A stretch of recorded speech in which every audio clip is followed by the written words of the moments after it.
So just wanted to let folks know that today really the focus needs to be on listening. And we pulled everybody together to do a joint hearing so that we don't need to put folks through multiple hearings of going over some really difficult stuff. So I hope that you have, as my kids' teachers would say, you have your listening ears on, and just happy we could bring everybody together. And with that, I'm going to turn it over to my co-chair. Thank you so much, Chair Becker-Finn, and welcome to everyone here. This is a really important topic and an important day.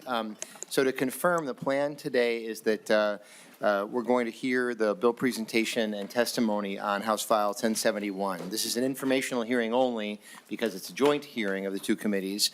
The bill's in the possession of children and families, and as Chair Becker-Finn said, our committee has jurisdiction. We will we'll have a discussion on the bill, any amendments, and a vote on Thursday is what is the plan for children and families. Thank you. And then we'll plan is then move it on to Judiciary. So I think Chair Becker-Finn's heading up to the testifier table, and I'll invite Vice Chair Keeler and Representative Kozlowski up there as well. And as they settle in, again, I'll just note that we have a number of very honored guests we're going to be hearing from. A number of honored guests we may not be hearing from, but really glad to have folks assembled on this very important topic. And I would say, so again, the bill is not, there's not a formal motion for this hearing, but rather we're simply going to be, as I say, hearing the bill presentation and testimony. And so I would say that Vice Chair Keeler, I think you're the one leading us, and you can start as you're ready, or if Chair Becker-Finn or Representative Kozlowski are going, either way.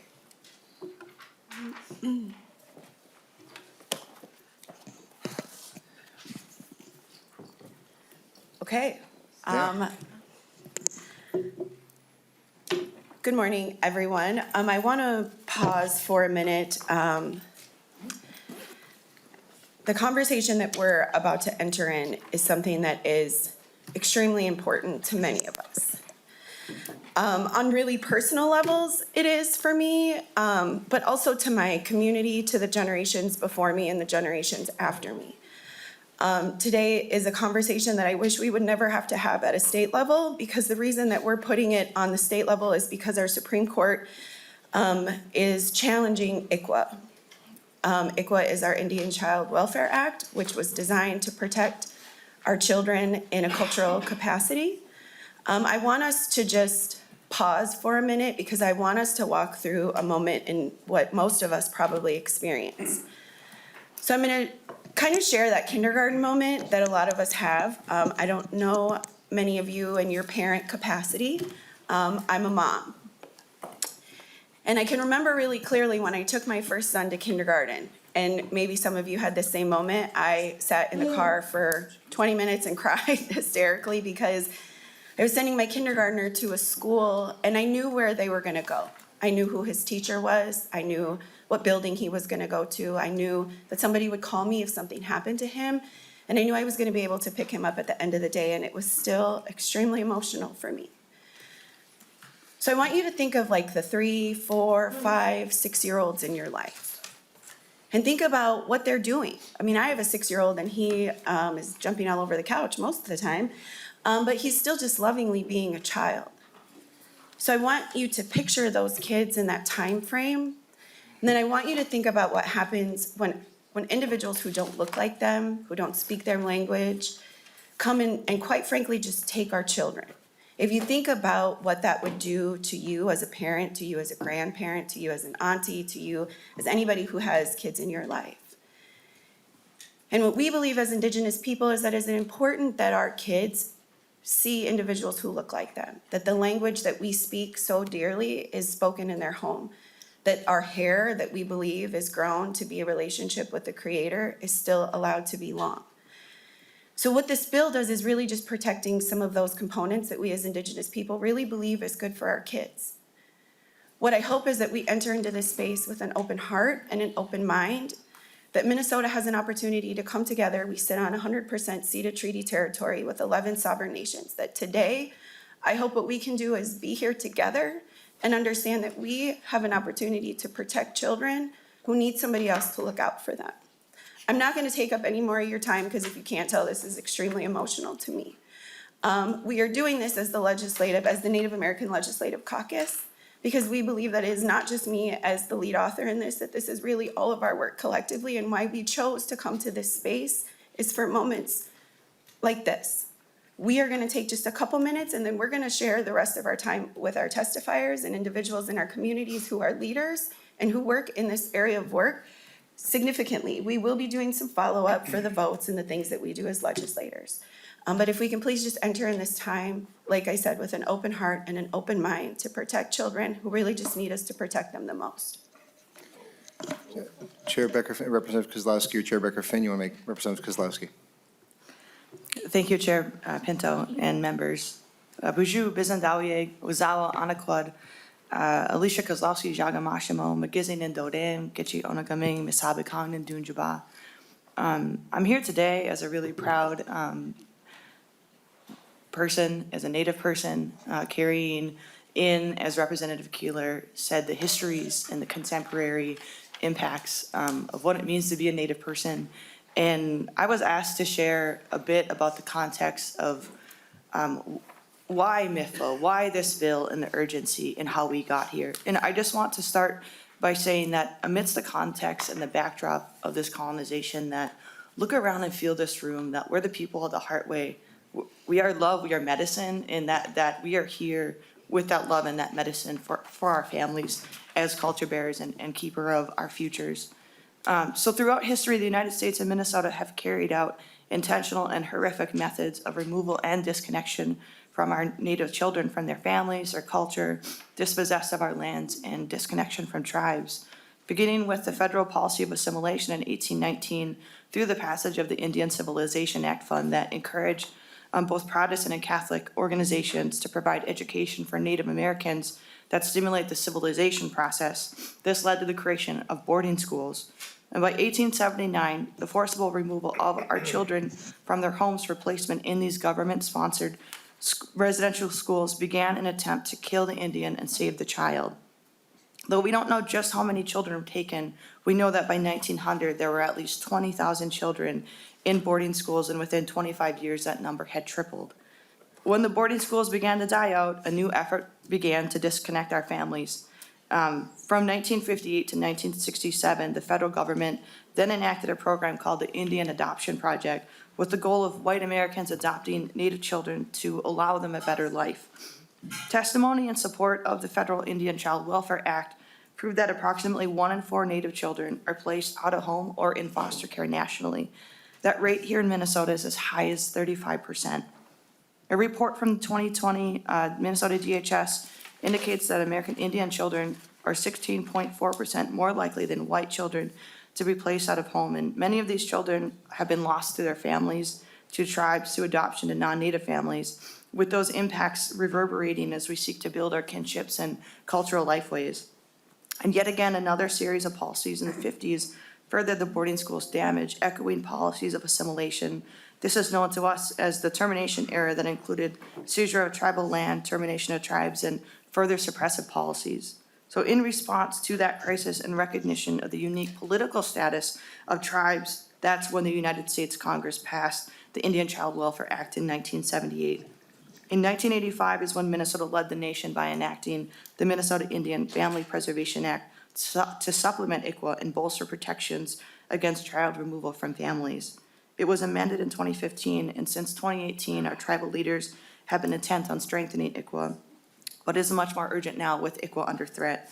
So the bipartisan legislation before you today incorporates the gold standard, bolstering existing protections into Minnesota statutes. And the passage of this bill will continue to effectively work to protect our families, reduce litigation, and provide more clarity so that tribes, counties, government agencies can work under the same expectations and rights and responsibilities. So this bill will codify the Indian Child Welfare Act into state law and reinforce our state's recognition of the stability, security, and sovereignty of our tribal nations and communities in Minnesota. Miigwech. Thank you, Representative Kozlowski. Chair Becker-Finn? Thank you, Chair Pinto. Nijua na Kwe, Makwan and Dodem, Leech Lake, Nindunjaba. The one thing I do, as the lawyer at this table that I wanted to highlight is that, and Representative Kozlowski touched on this, but part of why this is so important and part of why the previous policies had the impact that they did is that our identity as Native people is not just a cultural identity, it's also a legal identity that stems from the sovereignty of the tribal nations from which we come from. And that is actually, as hopefully folks are aware, we haven't had a sovereignty day yet this year, but that treaties are the supreme law of the land. They actually supersede state law.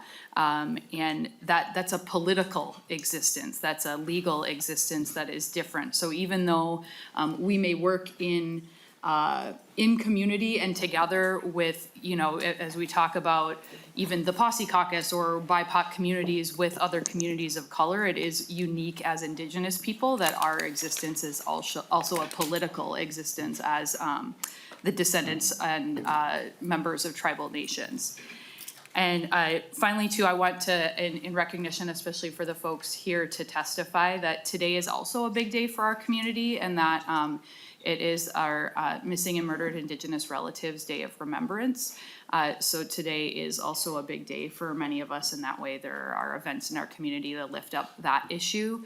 And finally, we'll just, to tie those things together, folks may not make that connection, but some of the reasons, some of the things that our communities, all of the things that our communities struggle with now are the result of government policies that separated us from our children. That, I, as a parent, when I think of the thing that I would die for, it would be for my children. And I think that's true of most of us as parents, as the gravity of what we're talking about today. So just if we can keep that in mind, that this is a real thing that happened to our communities, have happened even to our direct relatives. My grandmother was a boarding school survivor, and I don't know a Native person who hasn't been directly impacted both personally and at a larger legal level by these government policies. And so this is a way that we can protect our communities moving forward, and that's what we bring to the table today. So thank you, Chair Pinto. And with that, we do want to make sure there's lots of time. There's a lot of people who want to testify today. Thank you, Chair Becker-Finn, and to the other bill authors. I want to note that there was a miscommunication regarding the location of the meeting, and so that's why we've had a few members that have come in a little bit later because they were directed to the wrong location, and so glad to have everybody here. And then especially glad to be joined by a number of our elected leaders of our sovereign tribal nations, and I'm going to invite them to speak first, of course. Chairman Farron Jackson is the first of those elected leaders, and again, really honored. And so if Chairman Jackson can make his way to the front, and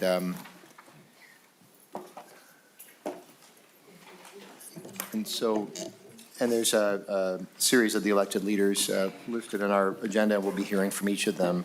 Chairman Jackson, honored to have you with us, sir, and if you can identify yourself once you're settled in, and then proceed with your testimony. Thank you, sir. Okay, Bonjour, Farron Jackson Sr. in the Indigenous cause, Giwe din indigu, Makwan indun dem, Gaza Gaswa Jimmy Cognin dun Jaba. Bonjour, my relatives and friends. Happy Valentine's Day today.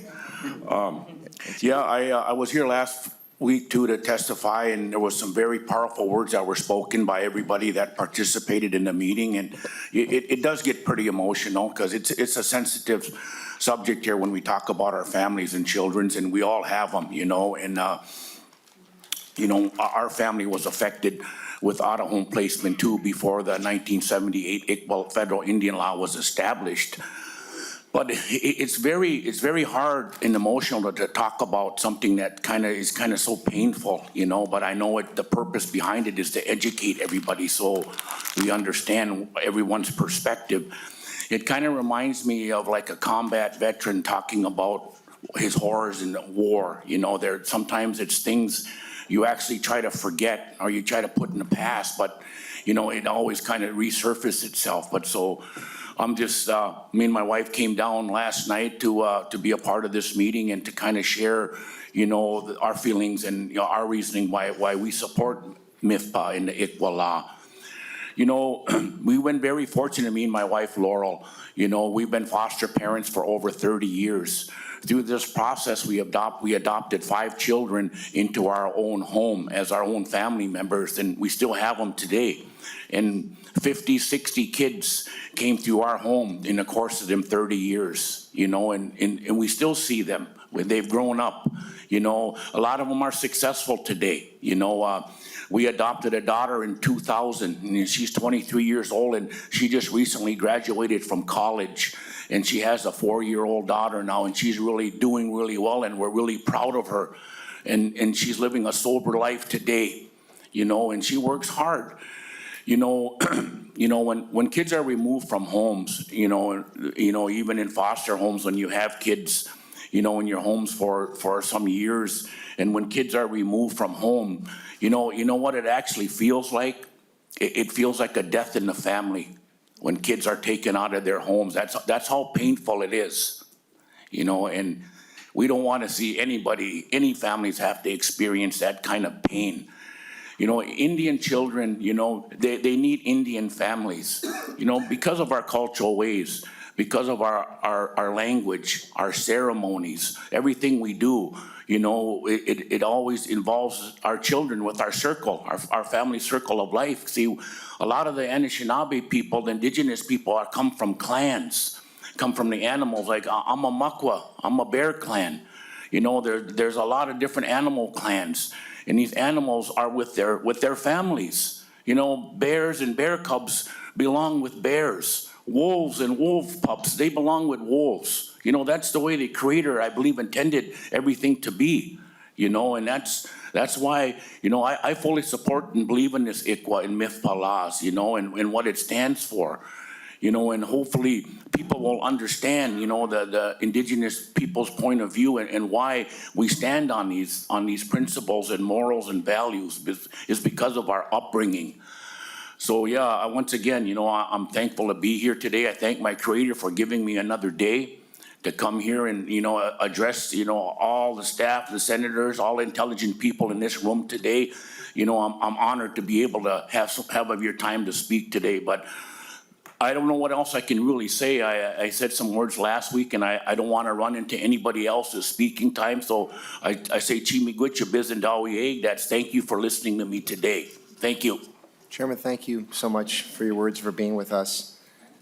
We have Chairman Kevin Dupuy, if the chairman can make his way up.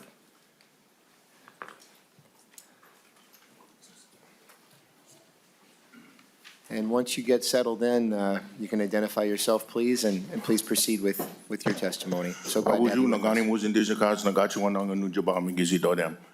Good morning. My name is Kevin Dupuy. I'm the chairman from the Fawn Lake Band of Lake Superior, Chippewa. I'm here to testify in support of SF 667 under the MIFPA.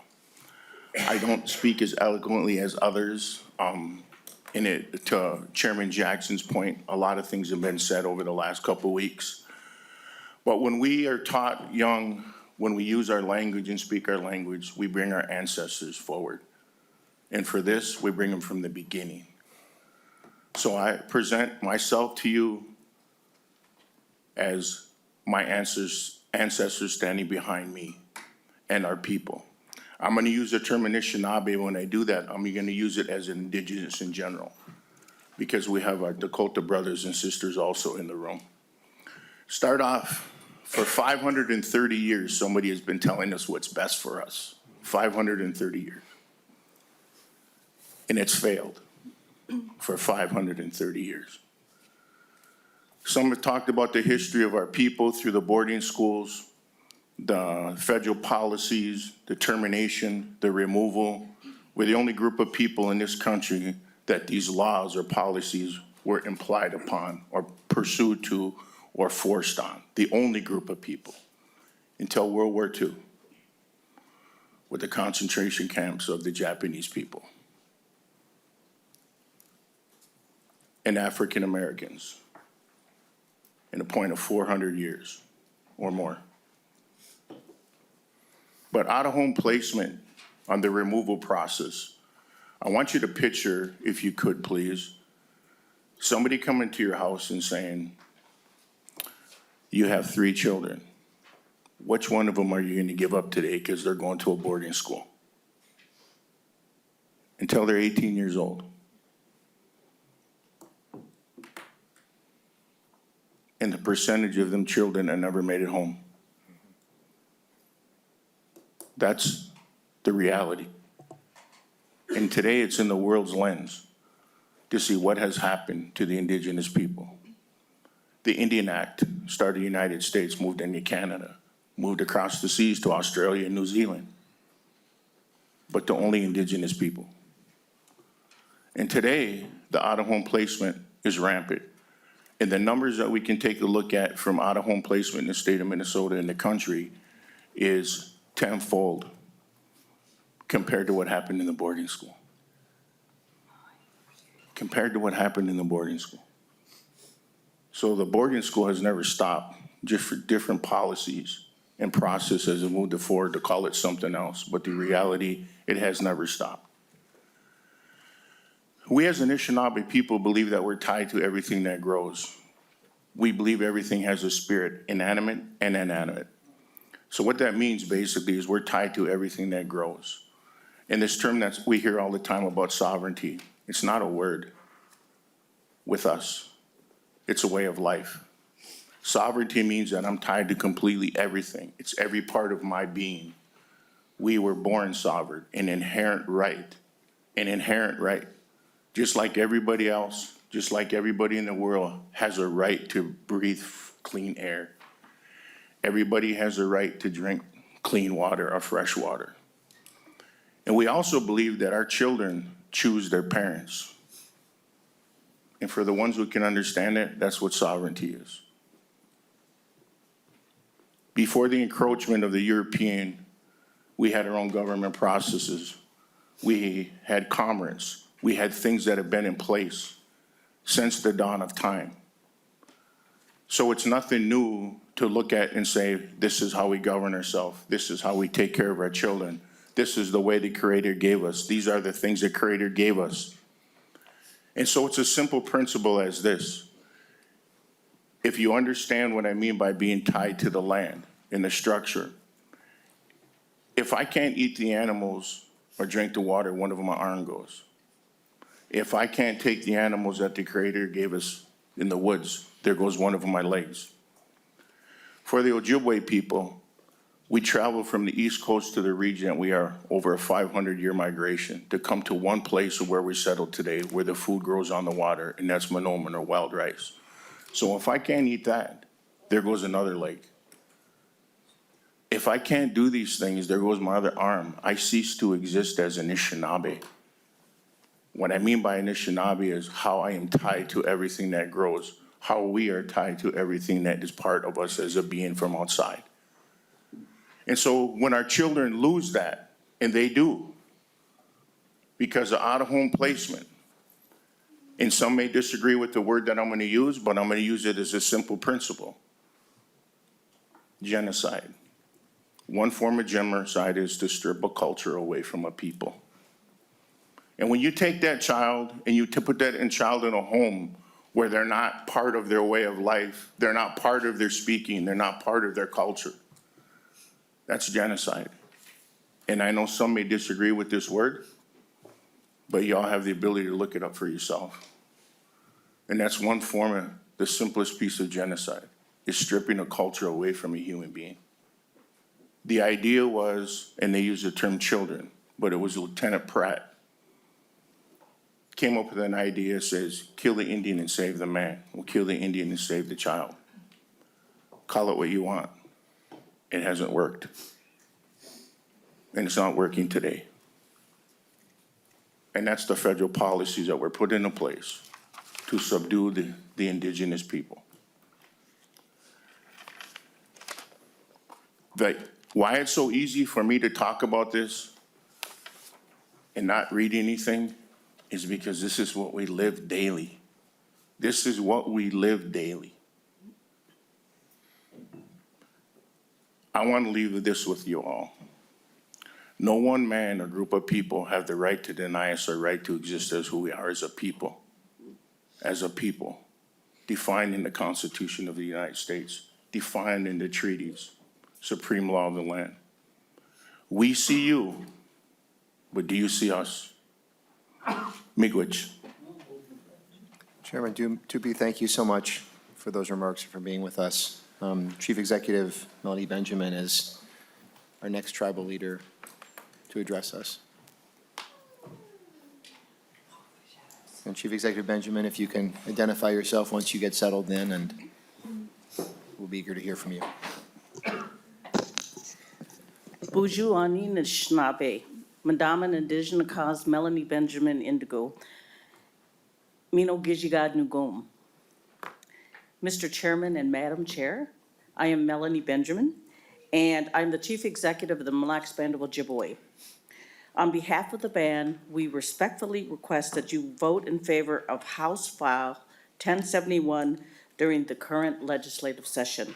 House File 1071 ensures that all the provisions of the Indian Child Welfare Act are expressly stated in Minnesota law to ensure continued protections for American Indian families and the 11 tribes in Minnesota.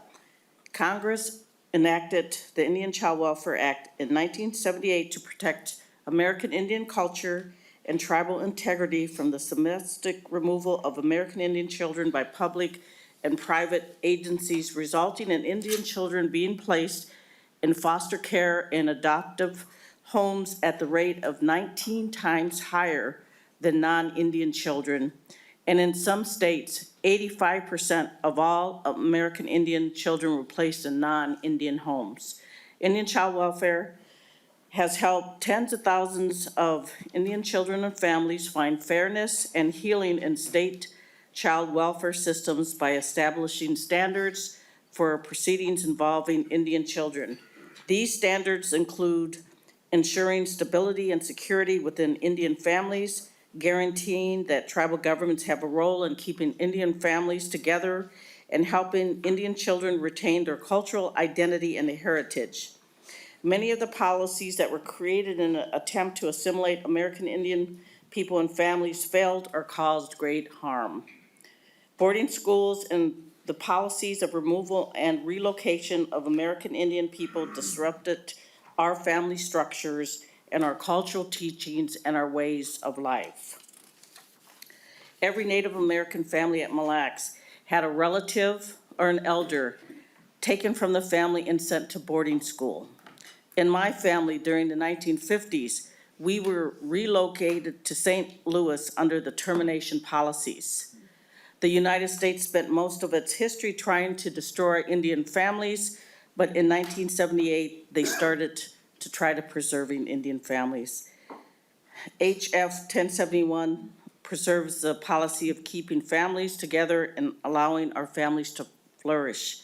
In the long run, this will help us preserve our way of life, our language, and our culture. We urge you to support this bill. Miigwech. Thank you for listening this morning. Chief Executive Benjamin, thank you so much for your testimony. Our fourth tribal leader we're going to hear from is joining us virtually, President Robert Larson.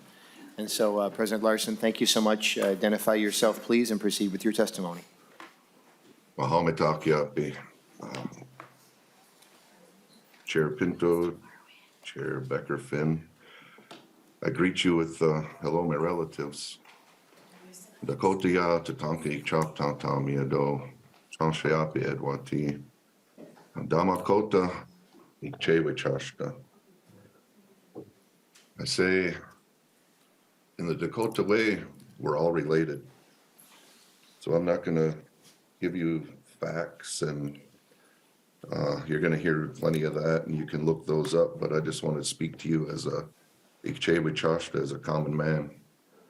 I was given this title by my people, and this title specifically from the other men in this room as the president here at Lower Sioux.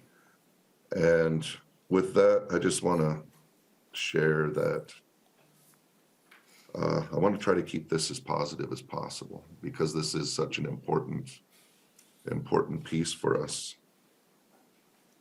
As Dakota, the original people of this land, we're not even supposed to be here, but we are still here.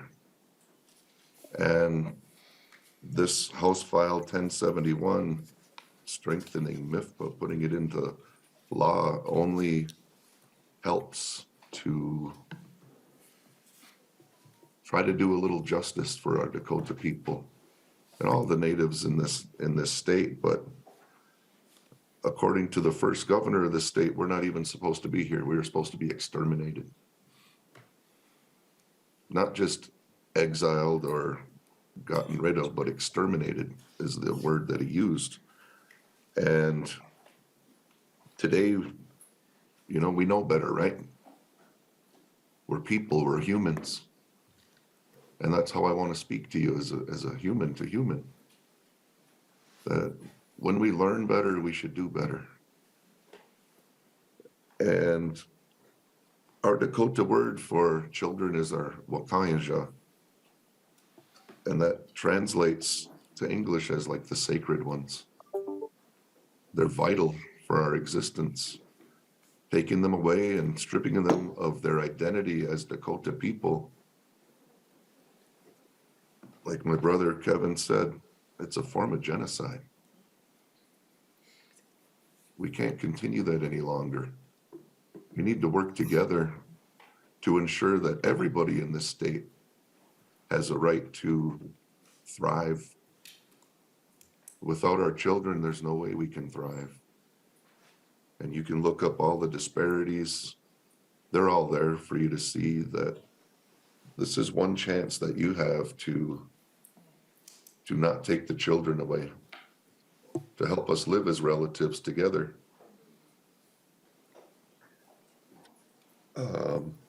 My family in particular, we've been foster parents for a few years, and we've been able to help 15 kids have come through our home. 2 of them are my great nephews that we've actually adopted. So I'm not just saying this as a tribal leader. I'm saying this because I'm living it. My family's living it. Got plenty of relatives that have been in and out of the system but not losing them. I can't imagine where they would be right now if it wasn't for the ability to bring them into our home. The chance that I wouldn't even know them. It just baffles me. So I ask you, as a relative, to pass House File 1071 in a good way. And there's so many more things that I would like to say, but I know there's many folks that have good words for you. So on behalf of Lower Sioux, our community and our council, I want to relay my appreciation for Rep. Keeler for asking me to even speak and authoring this file. It's our community's desire to strengthen MIFPA. So with that, in a good way, I say, Hamitakiasi, Penamiado. Thank you. Thank you, President Larson, for joining us and for your remarks.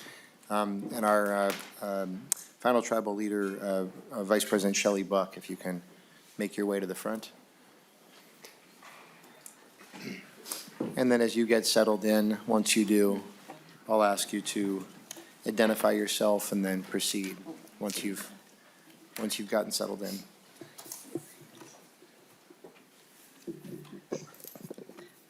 Chair Pinto, committee members, Hamatako Yepi, Chante Washtea Nape Chiyujapi, Dakota Ia Patewachoda Makiapie, Washichu Ia Shalibak Makiapie.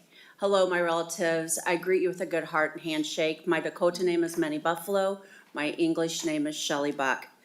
I'd like to first thank Representative Keeler and Senator Kunish, as well as the Native Caucus, for their efforts on addressing Minnesota Indian Family Preservation Act and the need to protect our children. I'm here today in support of House File 1071. If you're wondering why now is the time to act on this legislation, it's because we Dakota always look out for our next 7 generations and push to keep our children safe with our cultural teachings in order to keep them on the right path. We want our children to learn to use the traditional medicines and ways of our ancestors, learn to speak the language our elders were beaten for speaking, and learn the ceremonies that connect us to the natural world. Our familial connection extends well beyond our Tiwahe or nuclear family. Our familial connection extends to our Tioshpaye, which is our extended family, clan, band, and even the Oyate, the tribe or nation. The Tioshpaye and Oyate have a responsibility to our children, whether or not they are part of our Tiwahe.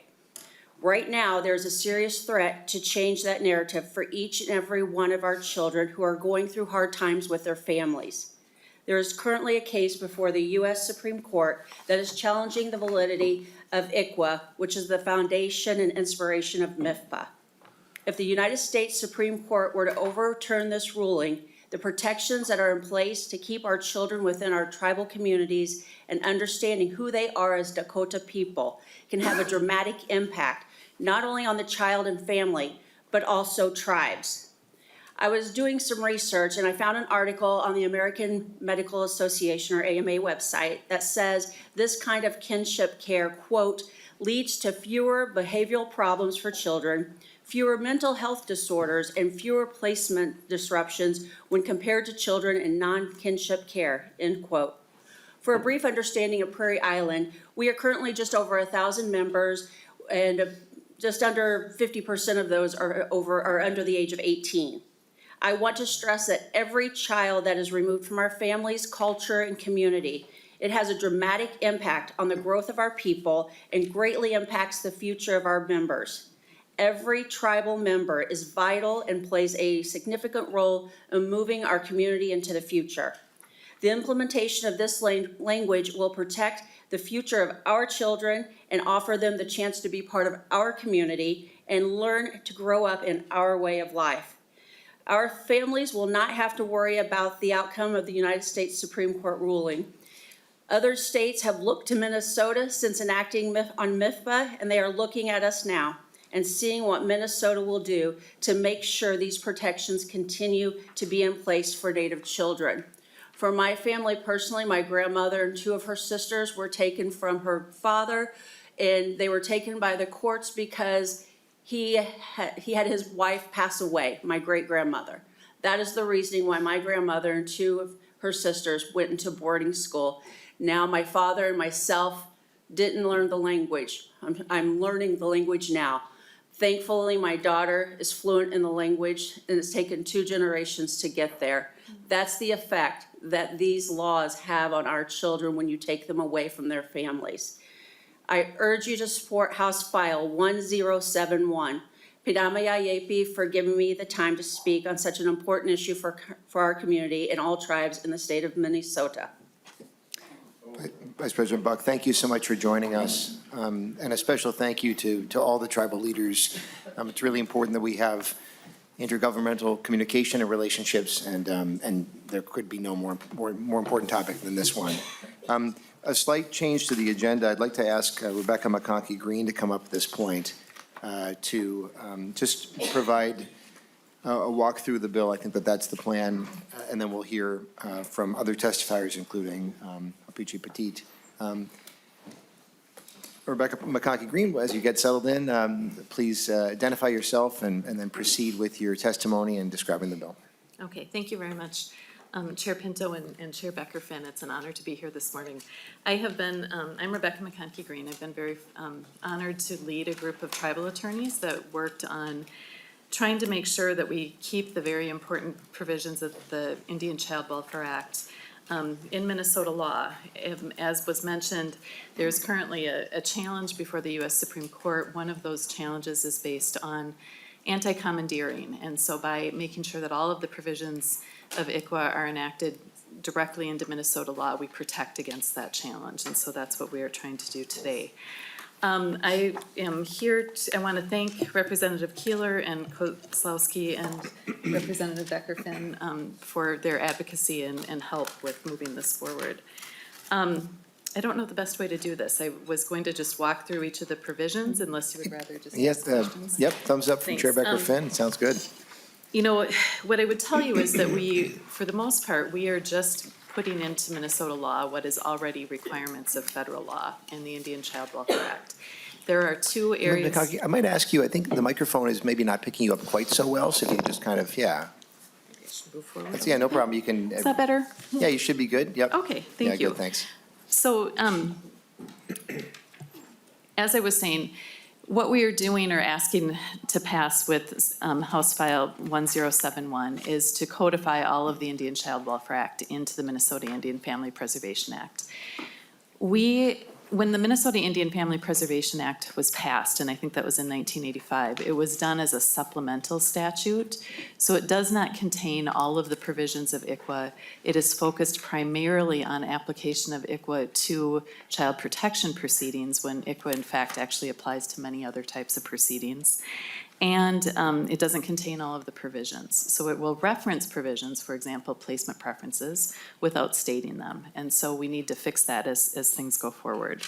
So the first thing that we did is add an applicability section, and that is 260.752. And that just basically clarifies that these provisions apply to any custody proceeding that is not between the child's parents or between the child's parent and an Indian custodian.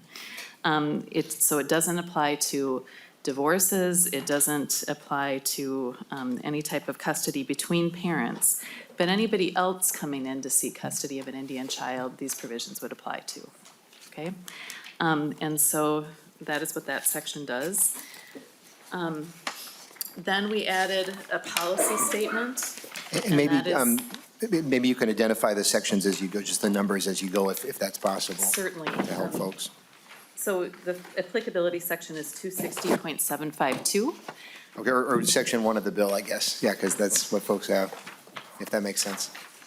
I'm sorry, can you repeat What I that? was saying is that, sounds like you were talking about section 1 of the bill, and I think you're moving now to sections 1 and 2, and now moving to section 3 of the bill on page 2? Section 3, yes. Now I see what you mean, thank you.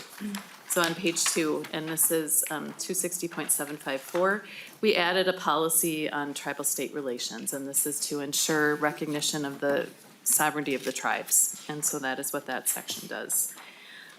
We did some, then in section 4, we did a little bit of clarity about the active efforts provision. I think they were just kind of basic, some very basic tweaking of language. We added a definition under subdivision 3A, this is on page 3, for child placing agency. And so this is to make sure that the bill applies to all types of custody actions that are not between the parents.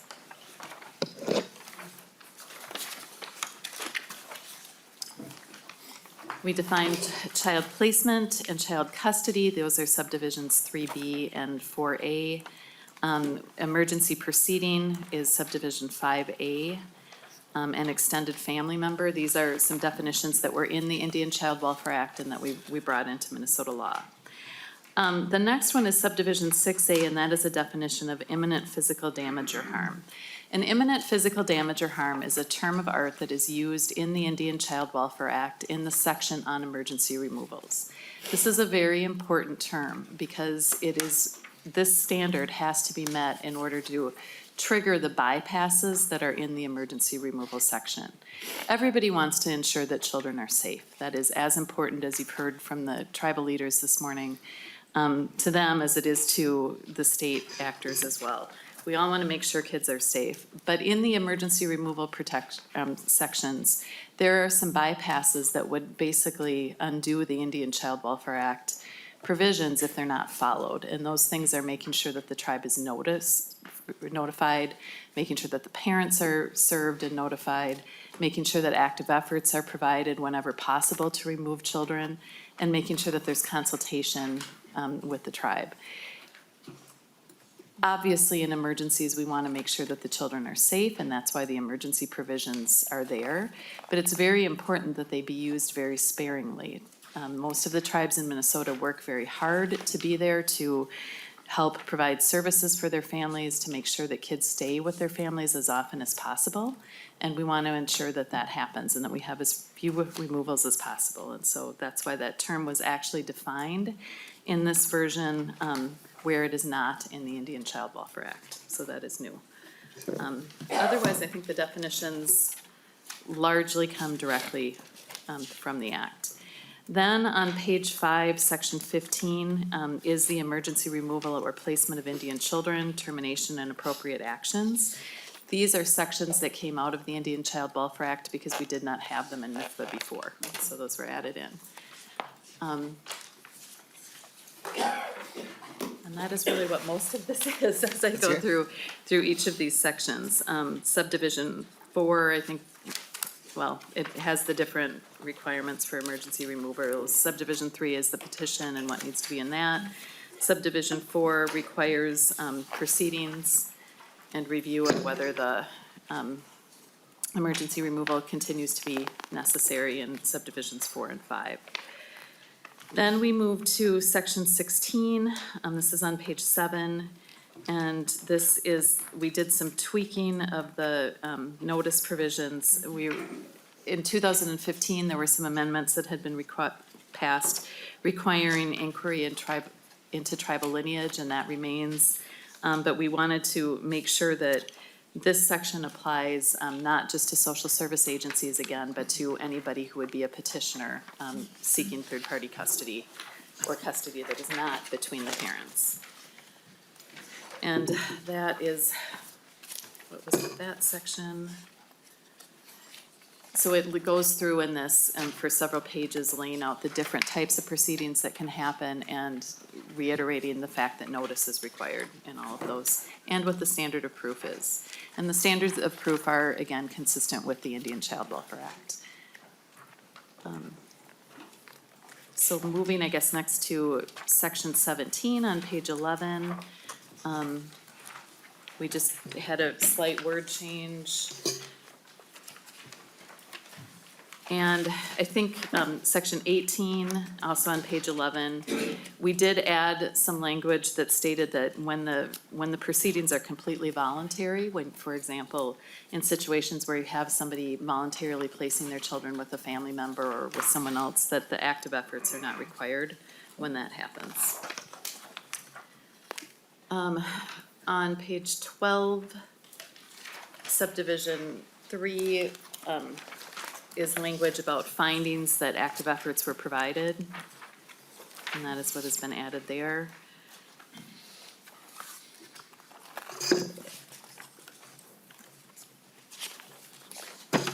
And again, most of the provisions in this area were previously added into MIFPA in 2015. There's some slight language adjustments throughout to ensure that it is applied properly to all of the types of proceedings it would apply to. We added in on page 14, subdivision 1B, access to files, and this is again provisions that came in from the Indian Child Welfare Act about ensuring that the tribe has access to the information about the case. And I apologize, I am kind of skipping over the places where there's just minor language changes because I think you'll get that.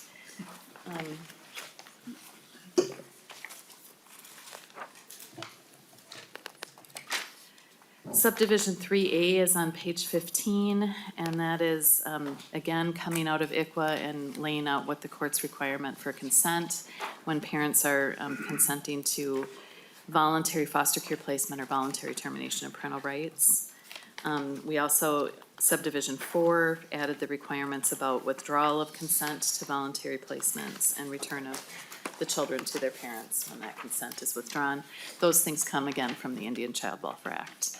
Subdivision 4A, withdrawal of consent to voluntary termination of parental rights and adoptive placement and return of custody. That also comes directly from the Indian Child Welfare Act. Subdivision 4B, these are on page 16, collateral attack, vacation of decree, and return of custody. These also come from the Indian Child Welfare Act and I think are similar to some other provisions in Minnesota law when there's been fraud and something that has happened. So then also on page 16, section 27, starts the description of involuntary child placing proceedings, and we added some language about where, and these again come from the Indian Child Welfare Act, where there's exclusive jurisdiction by the tribe unless they agree to allow concurrent jurisdiction, and where there's concurrent jurisdiction of the tribe with the tribe. We added the language about placement preferences, identification of extended family members, notices of hearings, right of intervention, and appointment of counsel. These are all subdivisions that are listed, they're 1B through 2B on page 17, and all come from the Indian Child Welfare Act. On page 18, starting with 2C, we have examination of reports and other documents, again from the Indian Child Welfare Act. 2D is tribal access to files and other documents, again from the Indian Child Welfare Act. Transfer of proceedings, again from the Indian Child Welfare Act. Let's see, and I think the next place that there were changes is subdivision 4, effective tribal court placement orders. We just clarified some language about giving full faith and credit to tribal court placement orders and to other things from the tribe's jurisdiction, such as recognition of their laws and other issues.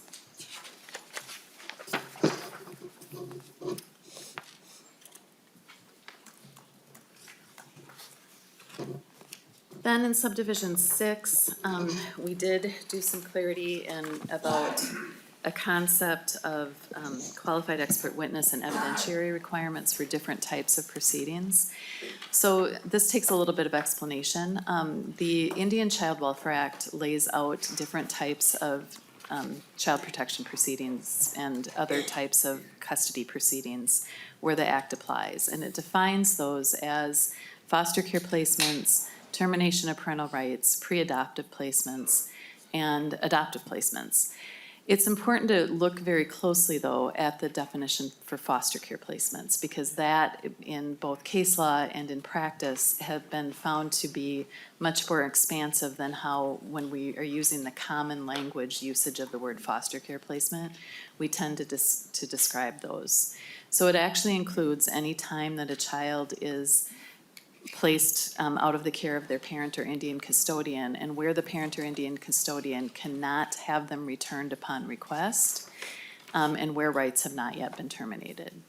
So when you think about it, and what the case law has shown is that that includes, and in fact it states in the definition, it includes guardianships, and so those apply to third-party custody actions. We have case law clarifying that. It applies to guardianships. It applies to any time, basically, a child is involuntarily placed away from their parents and the parents can't get them back, but yet the rights have not been terminated to the parents.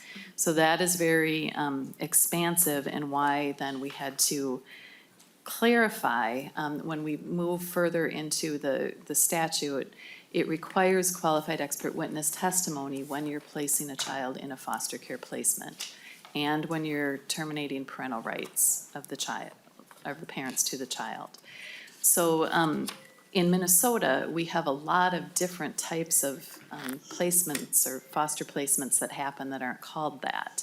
As I said, guardianships, transfer of legal and physical custody, transfer of custody to the agency, whether permanent or temporary, would all be types of foster care placements.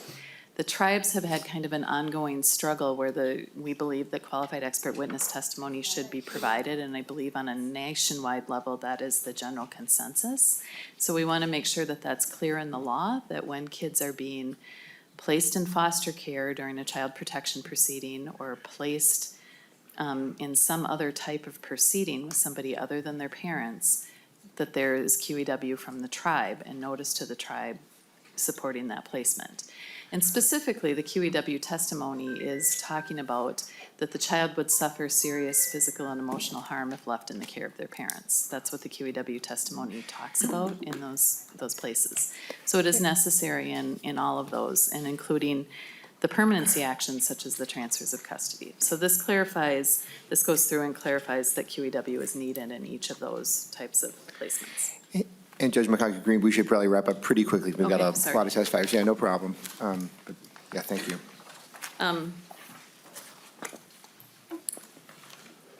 I think I will just briefly, we have I think I've covered the provisions that are a little bit different from ICWA. The rest of the things come, I believe, very closely from the Indian Child Welfare Act and were tweaked for Minnesota law. And so that's what we have. If there's any questions, I'd be happy to answer those. Thank you so much, Professor. Yeah, we're going to proceed with testimony, continue with testimony now. But I know that when the two committees have discussion on the bill, we'll have, the plan is to have some folks available to answer questions at that time. Thank you so much, Judge Mataki Green.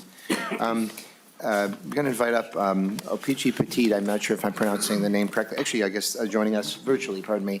And I'll just note, the hearing is scheduled to run until 10 a.m. We have 14 testifiers. And so I'm going to be asking folks to keep their remarks to 2 minutes, and I'll be pretty strict about that. I may be more flexible, especially with this first testifier, who's a young person. Of course, it's so important to hear from. But I'll just sort of warn future testifiers. I will not mean to be rude, but do want to make sure to keep us on track. So Apichi Petit, I think, is joining us. Oh, I'm sorry, you're right up front. I'm sorry. And so please identify yourself and then and welcome. So glad to have you with us. And then proceed with your testimony. Buju Opichi, Indigenous Cause, Makwan Name. I am a Fond du Lac band member. When I was 13, my brother and I were put into foster care. After I got put into foster care, I went to my grandma's and my uncle's. I was going through a lot and ran away. I was also an addict. Then I had to go to residential. I was separated from my brother. Staying with my family and being close to or on my reservation, I got to smudge and pray the way I normally would. In residential placement, even though they said I would be able to, I couldn't. After I finished residential, my tribal worker fought for me to be able to come home to my family while we took visits and stuff with my dad slowly. If my tribal worker wouldn't have fought for me to come home, I would have gone to a group home. My dad finished everything they asked him to do, and he finally got custody of me and my brother. If ICWA and MIFPA weren't in place, I probably wouldn't be here talking to you today. I am on A honor roll, I have a job working on getting my license, and I live with my dad and brother and see all my family all the time. Thank you. Thank you so much for being with us and for sharing your experience. Really appreciate it. Thank you so much. So we'll move to other folks, and I'll ask if you sort of see your name on the list, if you can be ready to speak. We've got Patricia Stain is the next person with us, so make your way forward, please. And I might ask Bobby Jo Marjorie Potter to come up front as well, just to be ready to go afterwards. But Patricia Stain, let's see, once you get settled in.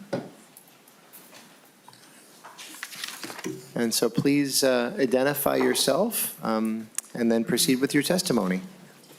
How buju dinwe magana do gawin apajin in ata nishnabe mosi gindashin gaga kweja tunje nishnabe moyan. Bangi etagon in ata nishnabe moen. Trishan dijana kajaganashi mo. Benesi kwe indigu. Megizin de dame. Asabi kone zaga igining in dunjaba. Masabe kangenda. Miigwech bizendawyeg. My name is Patricia Stain, and I come to you today as a community member impacted by the laws that have happened in our country. I also come to you as a social work professional. I've worked in the child welfare field since 2004 in a variety of settings. I'm a relative care provider. I have custody of a couple of my relatives. And as others have stated, I've provided foster care with my family for a number of years. Codifying MIFPA in this way, I think, will be very helpful, just in the way that we're able to approach our families and our relatives. You know, last week I listened to the testifiers, and there was a lot of very powerful things that were said. And one thing that stuck with me was when Senator Abler said, if I quit reading the history, I feel okay, because I kind of forget. And that really stuck with me, because that's an option for other people, right? You get to kind of forget. But this is our everyday life. I work in an agency that sometimes people think, oh, it's just our agency, and people are just getting down on our agency and how poorly we're doing, and we're really trying. And I have to constantly remind people, my colleagues that are trying to do better, by telling them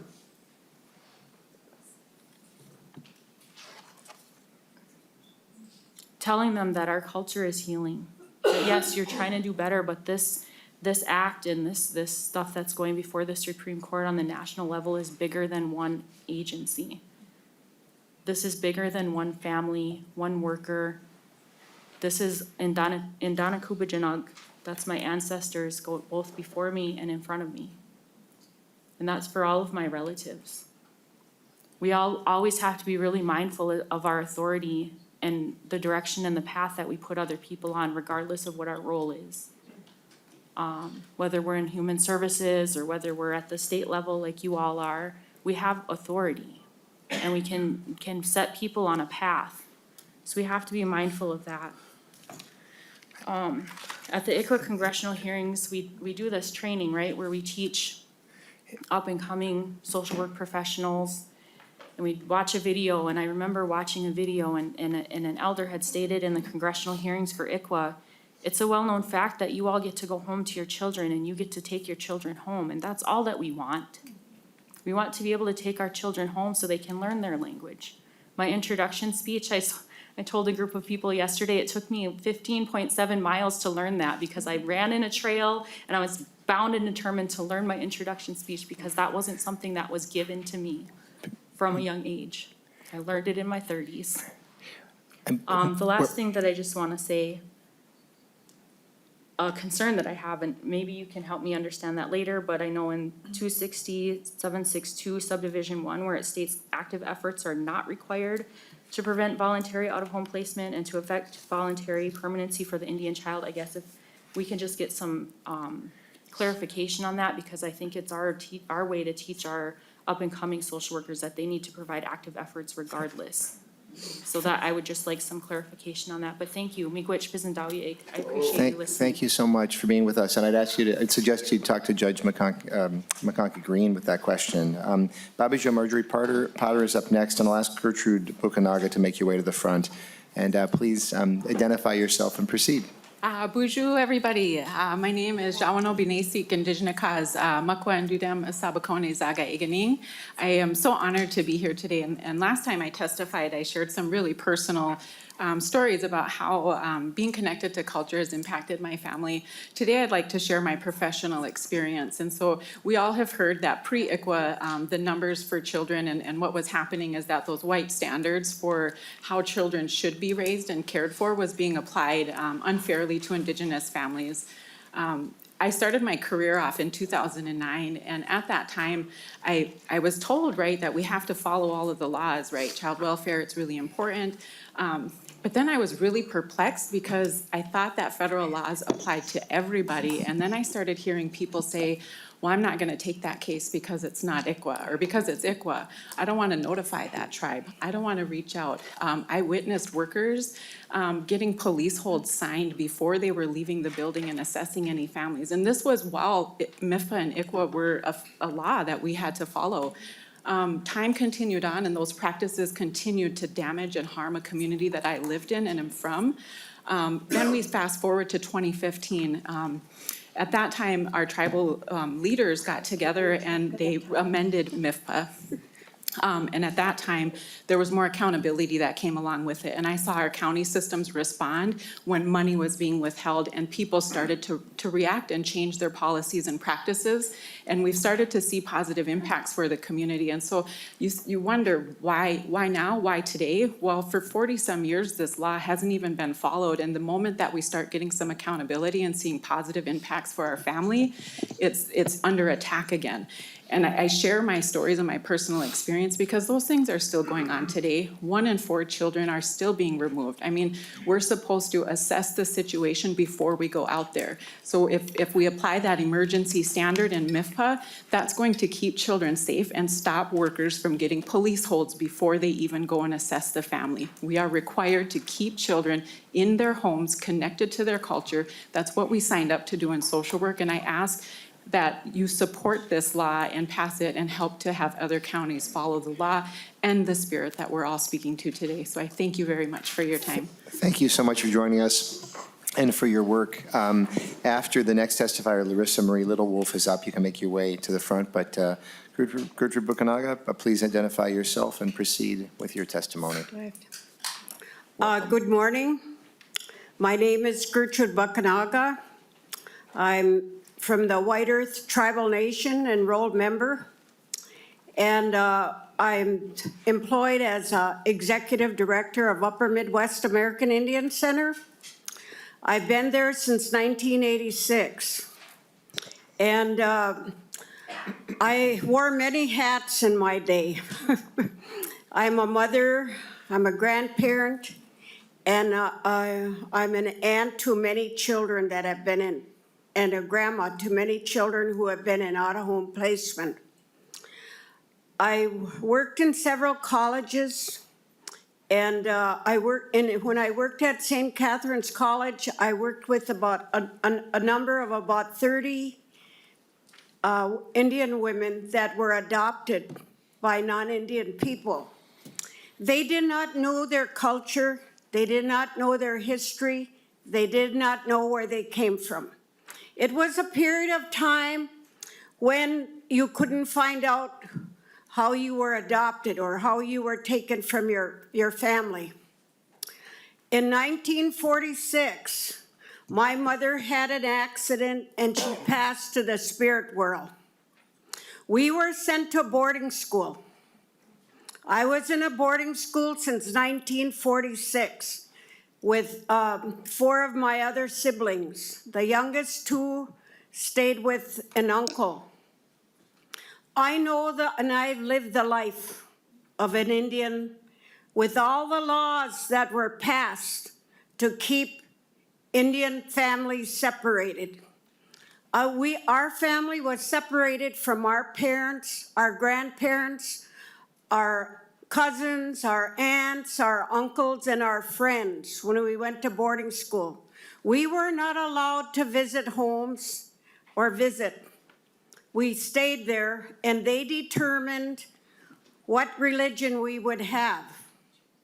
When I was growing up on White Earth, my mother and my family practiced the Indian culture and did their ceremonies and spiritual activities.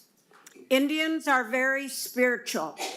This morning, before we came in here, before this meeting started, we had a traditional Indian prayer. Sometimes, a long time ago, Indian people used to smoke. We would have a pipe and people would smoke with the non-Indian people and come to an agreement, or they would meet with other people. The history of Indian people has been different. I want to thank the tribal chairmen who were here this morning and spoke because, they're elected people of tribal nations, sovereign nations. There are over 574 tribes in the United States of America, and each one has their own elected leader, chairperson. At one time, we called them chiefs. We had a meeting in Leech Lake, and I think it was in November, when we talked about, people that are enrolled. And they said, well, maybe we ought to go back in history. I said, well, the chiefs are the ones that, made all the rules and the regulations for each nation.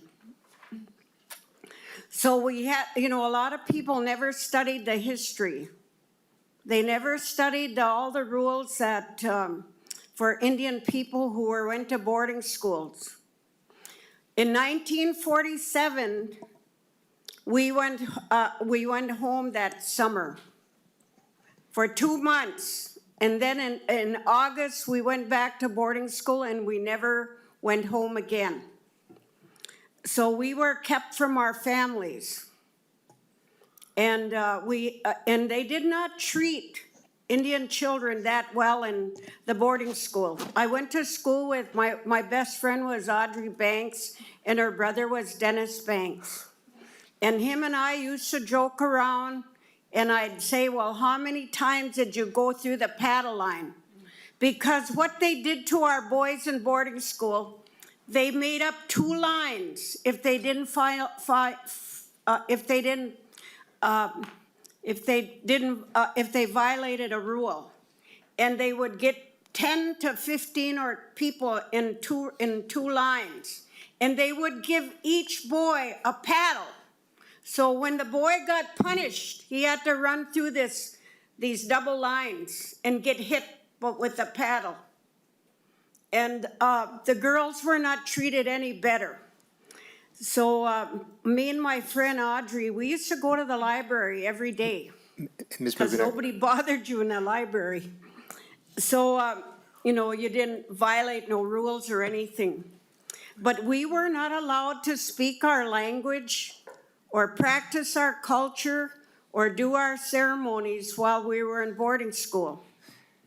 Ms. And Buganaga, I'll we have to were ask you to. kept separated from our families. Ms. Buganaga, And, I'm so sorry. I'm going to have to ask you to, I'm going to have to ask today- you to just to wrap up if you can. I'm so Okay. sorry, yeah. If you want me to stop, I'll stop. Well, I mean, well, just. I have a we're lot trying- to say because Oh, I know. I think the Minnesota Indian Family Preservation Act and the Indian Child Welfare Act have done a lot to keep families together and to practice their culture. And that's what I'm here today, is to support this law. And I hope you support it too. Thank you. Thank you so much. Although you were talking about difficult things, I have to say, I could hear you, I could listen to you talk all day. I think maybe that's true of other people too. I really could. And so we've got, I'm just again going to ask folks to really keep your remarks just to under 2 minutes if you can. We're getting very tight on time. Amelia Carroll Lagarde is going to be up after the next testifier. But Larissa Marie Littlewolf, please identify yourself and proceed with your testimony. Thank you. Ani jingwa kunsin de go, thinking I can do dame gaza gaswaji me kag and dunjaba, dash pupashko minute gong and dagin danongom. So my name is Larissa Littlewolf, and I come to you both as a professional and relative. Professionally, I'm the Associate Director of the Tribal Training and Certification Partnership at UMD. As a person, I am an auntie and a cousin and a community member and a relative. But most importantly, I am a mom. I'm a mom of 3 beautiful Indigenous babies who are amazing and wonderful, and they would be protected if, by ICWA and MIFPA if they ever enter the system. And that makes me happy that they would have that protection. I've worked in child welfare for 10 years, tribal child welfare for 10 years, and I've seen the significant impact that both these acts have had on our families and our communities. I have witnessed county agencies providing active efforts in keeping our babies home, but I've also seen county agencies be out of compliance with both of these acts. And that's when our relatives have been lost to the system. That's when our relatives have never come home. And so I often wonder who we lost, right? I often wonder what gifts were taken from us as a community and as relatives when our children are placed away from their homes and their relatives. I have seen what happens when Indigenous families are not protected by ICWA and MIFPA, and it's scary.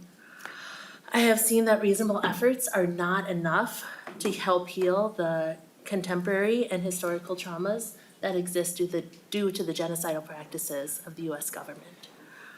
We know that Indigenous children were targeted and removed from their families and communities through the boarding school era, the Indian Adoption Project, and by the foster care system.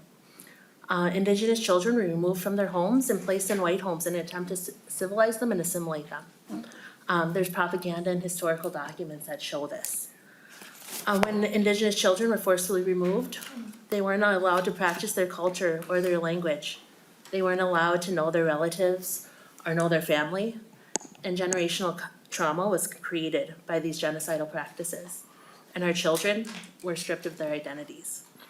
But we continue to heal. Right? We continue to create healthy communities. We continue to reclaim our knowledge, our culture, our teachings, and our language. We continue to grow as sovereign nations in Indigenous communities. But we need our children and our families home to do this and to continue to do this. Our children are our future lawyers, doctors, teachers, spiritual leaders, and our future politicians, and we know their needs better than any system ever could. We will always be more invested in the children in our community, more than any system ever could. So I ask for your support. Thank you so much. Joe Esch is going to be up next, but first, Amelia Lagarde, if you can identify yourself and proceed with your testimony. Thank you. Buju Gichigami Gaboi Kwe Anishinaabe Winikaz, Mukwa and Dudam, Gichu Nigamina Donjabwa, Nagachi Wananganda. My name is Amelia Lagarde, and I'm of the Bear Clan, and my family comes from Grand Portage. I currently live on the Fond du Lac Reservation with my three children. My three children who get to know their names and their traditions and their cultures. And it's not lost on me that today I get to sit here before you all with my children at home. We talk about our historical trauma that we've experienced, and I think about our grandmothers that sat before Congress just over 40 years ago, asking not for their children to stay home, but for their grandchildren and their great-grandchildren. And now here today, I have the opportunity to sit here with my children in my home and think about my grandchildren and my great-grandchildren and the generations to come. You've heard other people testify about how ICWA is under attack and the need for our children to stay in our homes and our communities because they're our future, right? They're our greatest resource, and not a resource of commodity, but a resource of our future and our existence. You have here today so many people as I look around, as we continue to be here and we continue to survive despite efforts to eradicate us and exterminate us. We're here, and our grandchildren are here, and my children are here, and the children that I serve as a child welfare social worker, they deserve to have these same rights. We talk about these little spirit beings picking their parents, right, in the spirit world, choosing their moms and their dads. But not only are they choosing their moms and their dads, but they're choosing their parents and their communities. And it's essential that we not deprive the children of those connections, but we don't deprive the communities of those connections either, right? As Ms. Little Wolf just referenced, we know what's best for our children, and we have an investment in them and our future. So, Miigwech, thank you for listening. Thank you so much. Thank you. Tanya Long is going to be up next after the next testifier. And Joe Esch, please identify yourself and proceed. Aloha and good morning. My name is Jill Kehaulani Esch. I am Native Hawaiian since 2013. I've had the privilege of being the ombudsperson for American Indian families. In 2021, this legislative body created the Office of Ombudspersons for American Indian Families, the only independent state agency of its kind in the United States. This is pursuant to Minnesota Statute 3.9215. I'm here today in my official capacity to speak in support of House Bill 1071 to strengthen the Minnesota Indian Family Preservation Act. By this legislature codifying ICWA into MIFPA, it will allow MIFPA to be a standalone statute because we do not know what the United States Supreme Court will do in the Brackeen case and what will happen to ICWA. It is important to pass this legislation as soon as possible because the United States Supreme Court opinion can come down any day now. In my role as the ombudsperson, I've traveled the state to observe court proceedings, especially when a county has filed a petition to terminate a parent's right. While I am a licensed Minnesota attorney, I'm not the attorney for anyone who contacts me. However, I can provide information resources. There have been court proceedings that I attended when judges have called me up to the bench to ask me about ICWA and MIFPA. A number of judges and attorneys have asked me, why aren't all the laws and statutes in one statute instead of having to look at ICWA and then having to look at MIFPA? By this legislative body codifying ICWA into MIFPA, this will put all the laws in one statute. Of course, the judge should still refer to the Bureau of Indian Affairs regulations, which provides additional information. But by ICWA being codified into MIFPA, it will not only strengthen MIFPA, but have all the statutes in one place. In my remaining 15 seconds of my testimony, I'd like to direct everyone to the written testimony of grandmother Claudia Herrera. Unfortunately, she was not able to attend because she had to work. This grandmother contacted me at 7 p.m. on Monday. This is several years ago. She shared that she was looking for information resources because she was just told by the county that the judge was signing an order on Wednesday morning, less than 40 hours from when she called me. Thank you. She said it was an order transferring custody of her American Indian grandson to a family who is not related to him and who are not Native. So please read her testimony. She titled it, "If Not for ICWA and MIFPA, I would have lost my grandson. Thank you. Thank you so much, and I will encourage folks to read both that, and I think there's a lot of written testimony that's been submitted. Thank you so much for directing our attention there. After the next testifier, we'll be turning to virtual testimony, starting with Dolores Gabbard. But first, Tanya Long, identify yourself, please, and proceed. Good morning and thank you. My name is Tanya Long, and I don't want to be disrespectful, so I say hello to all my relatives. That includes everyone in this room. I am Omaha, a member of that tribe that is currently, is now in Nebraska. I am an Army veteran. I have a law degree, undergrad, worked very, successful in the views of some people.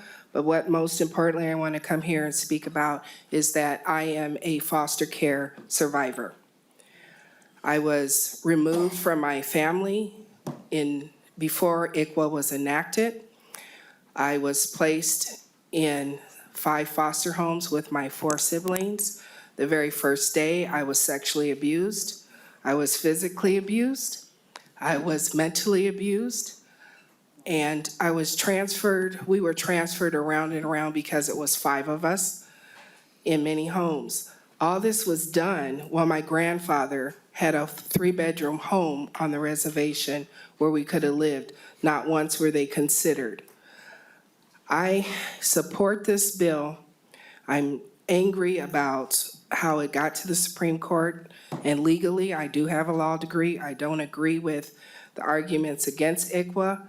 I just say that because of foster care, I didn't have my language, I lost it. I missed a lot of ceremonies, and as an adult, I had to go back and learn them. I am still learning my language. I worked for our children. I became a foster parent because I didn't see American Indian foster homes. I became a guardian ad litem because I did not see American Indian guardian ad litems. And I continue to be a foster home where I've had 25 children in the last 18 years. I've taken custody of 4 of them. I've had Ojibwe, Lakota, Rosebud, Dakota, Anishinaabe, which I'll take them to their people and their spiritual leaders and advisors so that they can have their culture. I take them to their cultural events and take them to their ceremonies. This is very, very crucial so that we do not become extinct and that we don't lose our language, culture, and our connectivity to our lands. Thank you. Thank you so much. Thanks for your testimony. We're turning to the virtual testifiers then. Dolores Gabbard and Curtis Jackson will be up after that. And I'll ask folks to be very, very brief if you can, as we're very tight on time. But Dolores Gabbard, thank you for joining us. Please identify yourself and proceed. Halmatakiapi, Dolores Gabbard, and Lakiepi. Good morning. I come to you with many different hats, but today I'm wearing the hats of a foster parent and also a school representative that works with Native American children. One of the things that brought us into foster care is that, we have this belief that it is a traditional value to be good relatives and to take in children because we have the means to be able to do so. We've had approximately 15 to 20 children in our home. Most recently, we've fostered 3 newborns over the past 4 years. So lots of baby holding, and that's been great. I wanted to point out, though, that, foster care is not a route for adoption, and we know this. We believe that the best place for the children that come into our home is with their families. I have unfortunately come across some families that have shared that they discontinued fostering because the children always went home. And so I remind them that, reunification, is the ultimate goal, And so I just wanted to point out that our most recent foster care placement was through Beltrami County. And we had the opportunity to set up our own Zoom meetings with the parentals so that we could have a little bit of open communication. And I think that was really powerful because, being able to work as a family together and in those Zoom meetings, it was amazing to be able to talk about what we were serving for dinner and saying, we're going to have fried bread and soup for supper, and knowing that the Gabbard? family, yes? I'm going to have to ask you to wrap up. I'm so sorry. We're at the 2-minute mark. Oh, that was Yeah. fast. Okay. Well, I can be done. That's fine. Okay, I'm so sorry. I know that there's so much to talk about here. I'm going to ask Curtis Jackson to come up next, and Deanna Drift, virtually that is, Deanna Drift will be after that, if I'm saying your name right. But Curtis Jackson, please identify yourself and proceed. Good morning to all my relatives on Turtle Island. My name is Curtis Jackson, and there is a picture of me in my first day in recovery, along with my children and my family today. My story is from termination to a father's purpose. My name is Curtis Jackson, a person in long-term recovery for almost 7 years. I'm an enrolled member of Leech Lake Band of Ojibwe. I'm a father to 5 beautiful children, ages 23, 12, 8, 5, and 1. I am writing to support the Minnesota State legislators strengthening the Minnesota Indian Preservation Act. One of the greatest tragedies in life is to believe we don't have a purpose. From a young age, I knew my purpose was to be a father. As an American Indian father fighting for an opportunity to be a custodial parent, I did not have the knowledge to advocate for myself and my children effectively. With the assistance of the Ombudsman person for American Indian families, I was provided with the resources and information to advocate for my purpose adequately. I met Ms. Jill Esk in 2017, and I was very frustrated with Itasca County and the social workers involved in my CPS case. Termination was all that I heard from the moment I started my journey on February 26, 2016. I was working my case plan diligently and attending all my court appearances faithfully to no avail. The guardian ad litem did not believe I could care for my children for more than 3 hours and believed the out-of-home, off-the-reservation placement was the best option.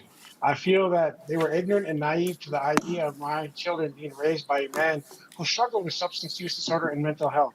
MIFPA and ICWA provided me with the guidelines to bring to surface numerous violations and prove they were not following active efforts. On July 28, 2017, my babies and I were reunited.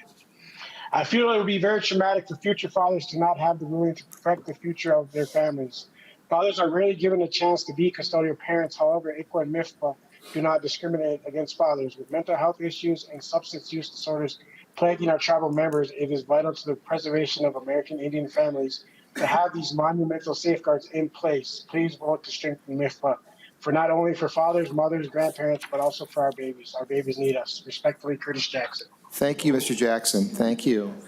Deanna Drift is up next, and Lynn Braveheart will be after that. Ms. Drift.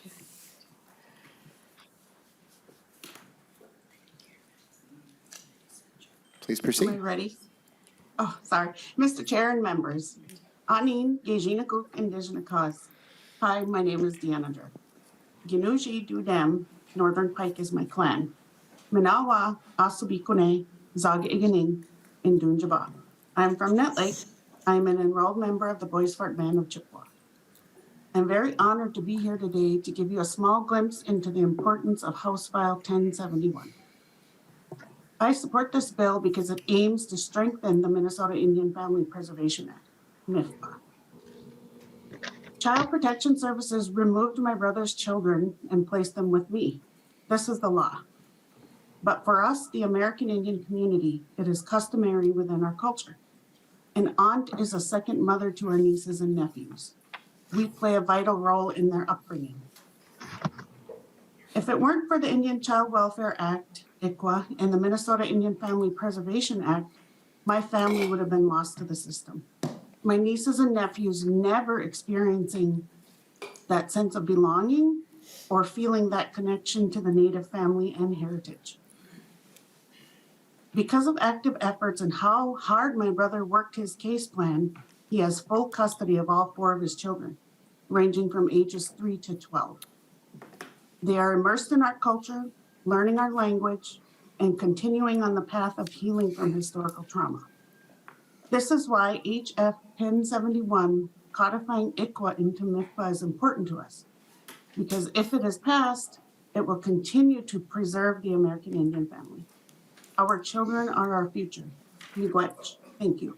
Thank you so much for your testimony. Lynn Braveheart is up next, and Emily Esther Rivera after that. Lynn Braveheart, please proceed. Thank you. Han Matakiapi. Excuse me. Hello, relatives. I just, sorry. My name is Lynn Braveheart. I'm a member of the Oglala Lakota Nation of Pine Ridge, South Dakota.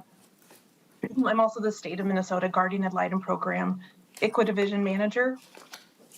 I'm also the St. Paul rep for the ICWA Advisory Council. I come here today to support the passage of the amendments to MIFPA. These amendments are so important, as you all have heard, with the current attacks on ICWA. I worked on the case that is up in with the Supreme Court, our Minnesota case, and it's really a passion of mine for the creation of our ICWA division with the Guardian Ad Litem program. We started it 2 years ago.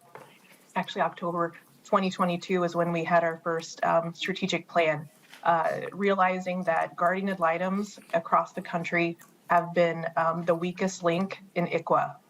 That is what someone from the Native American Rights Fund, who is working on the defending ICWA at the Supreme Court right now, said to me at a conference, an ICWA conference, and it really broke my heart as being a Guardian Ad Litem at the time. And then I realized how terrible the compliance across the state is, not only with our own Guardian Ad Litem program, but with social services, county attorneys, judges. Still, if you want, in my opinion, as a person that's also grown up in foster care, I've aged out of foster care. My mother was removed during the Indian Adoption Project. One of the biggest reasons why we have the numbers we have is because of the lack of training and the lack of compliance. Just a few weeks ago, a county attorney said to one of my ICWA guardians, I don't know what this QEW thingy is, a QEW thingy. It's just offensive. Red Lake Nation had to have a judge removed from one of their ICWA cases because he didn't even know how to follow the case. And it went up to a higher court where they did remove that judge from that ICWA case. Ms. Braveheart, I'll have to ask you to end. I'm so sorry. That you support this. It's so important. Thank you so much. Thank you. Thanks for sharing your testimony, your experience. Emily Esther Rivera is our final virtual testifier. If you can please proceed. Thank you. Hello, chairs and committee members. It is an honor to be with you here today. My name is Emily Rivera. I'm here as a citizen to speak in favor of House File 1071. I also have multiple hats. I serve on the Guardian Ad Litem board as well. Ms. Rivera, can you lean in closer to your microphone? Yes, is that better? A tiny bit, but please proceed. I'll speak louder. Thank you. I'm seeking to support amending the Minnesota Indian Family Preservation Act. This proposed legislation is very important, as you heard today. I live in Bemidji, which is in Beltrami County. And Beltrami County has 668 of their 775 children who are in out-of-home placement are American Indian. That's 86% of the out-of-home placement are American Indian in Beltrami County.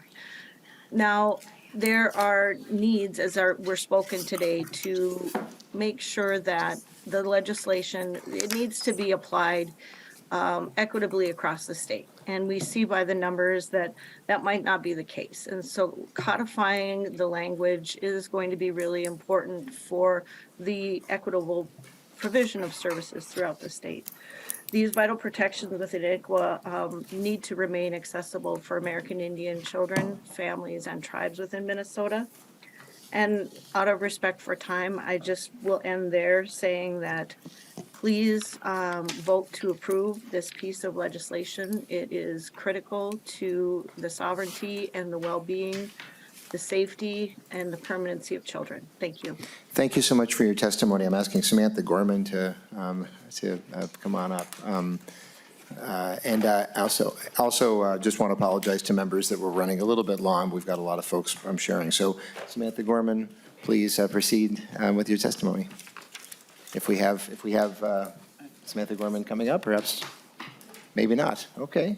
And so then I know we had one testifier who had signed up, but we've missed. So Laura York, please identify yourself and proceed.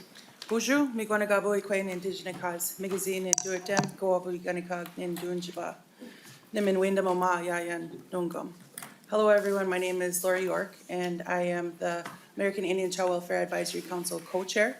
And I know we're short on time here, so I'll try to make it very quick.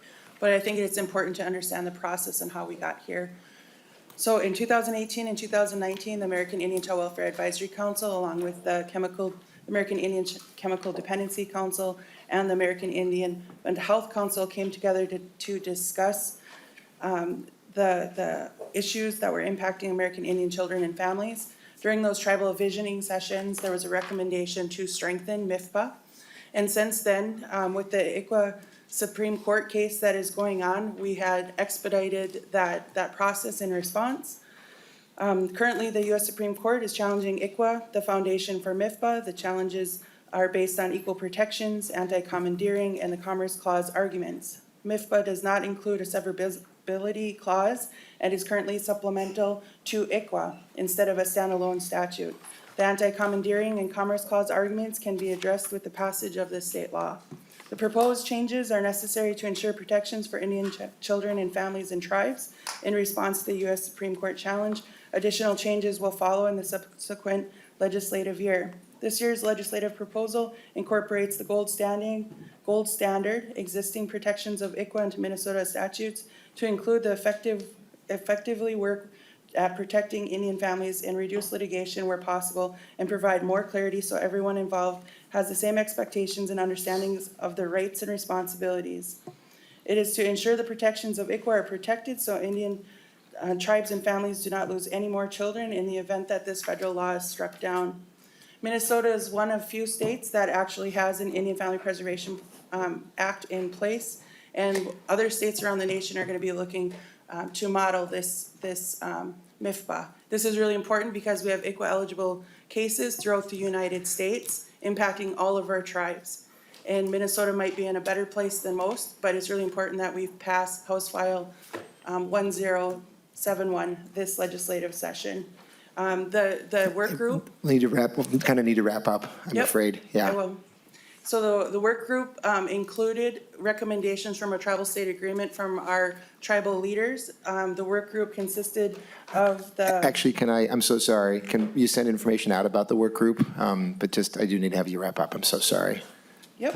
It's yeah. really important, I think, of the collaboration to why we brought this forward this year, and it is the Minnesota Department of Health and Human Services, the Minnesota Associations of Counties Social Service Administrators, and the Minnesota County Attorneys Association that came together to work along with our tribal attorneys in this process. Miigwech, thank you. Thank you so much to you. Thank you for your work as well.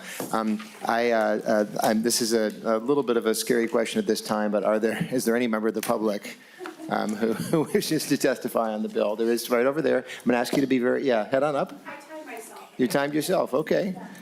We'll see if your timing of yourself matches my necessary timing. But so I'm going to ask you to keep it 90 seconds or so. But please identify yourself and proceed. Sure. She's got a timer. I'm going to time myself for accountability, so I appreciate the opportunity. Anin Buju, Guaymakunst Indigenous Cause. Can you identify yourself? Oh, yeah, I guess you are. Yeah. Makwan Ndudem, St. Paul Ndunjaba. Meskwa Gamiwe Zaga Iganing Ejinakade Shkonagon Wenjabayan. Hello, everyone. My English name is Mika Barrett.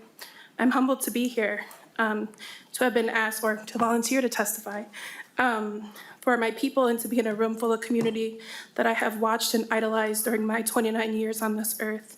Thank you for giving me this time to share my story.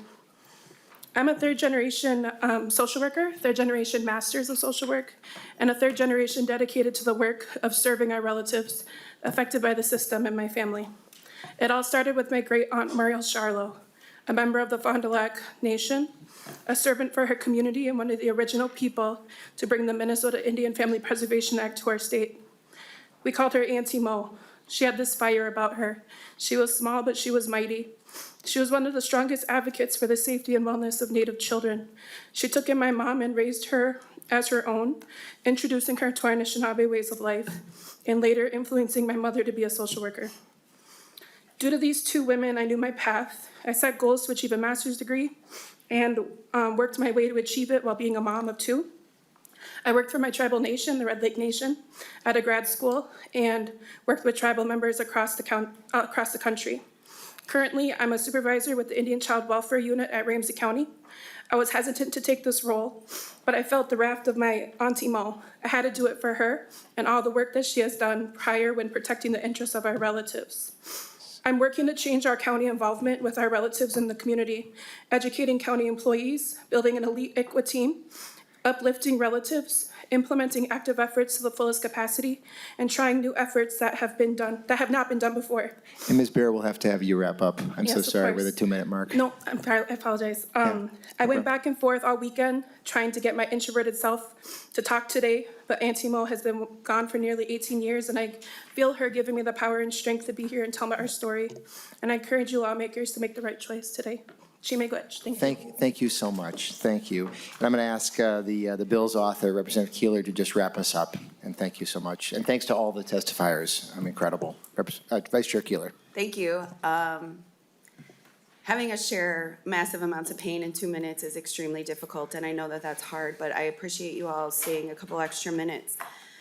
It's funny how oftentimes I show up in spaces and people will say, wow, y'all are so resilient, and we're tired. We're tired of having to be resilient. We're tired of showing up and being the conversation at every table that, I mean, you can look at every data point and you know that we're struggling. And I think you have to ask yourself, would we be struggling so bad if there wasn't this continued genocide working against us? Minnesota has done really well in setting the stature for and the standard for MIFBA. We need to strengthen that. We need to go back to our communities. I can almost guarantee you every single one of us serve a constituent who has suffered with this, who has worked through this, but also remind yourself that this work is designed for the next 7 generations. You don't know who your next 7 generations are. We are here to protect all of us. We're here to protect all of you and the future generations of Minnesota. So I appreciate you joining in this space with us. I appreciate you deeply listening, and we will have more conversations. Thank you all for your time. Thank you all for the leaders for continuing to show up in this fight with us. And I know that this is hard. And I know that there is a lot of work ahead of us. And we are here as your team, and we are here to do this collectively. Pilame. Thank you so much. And I want to thank the members of both committees, both parties, for your attentiveness and going over time here. There could not be a more important topic. Thank you so much to Vice Chair Keeler, and then especially to those who shared their experiences with us. With that, this joint meeting is adjourned.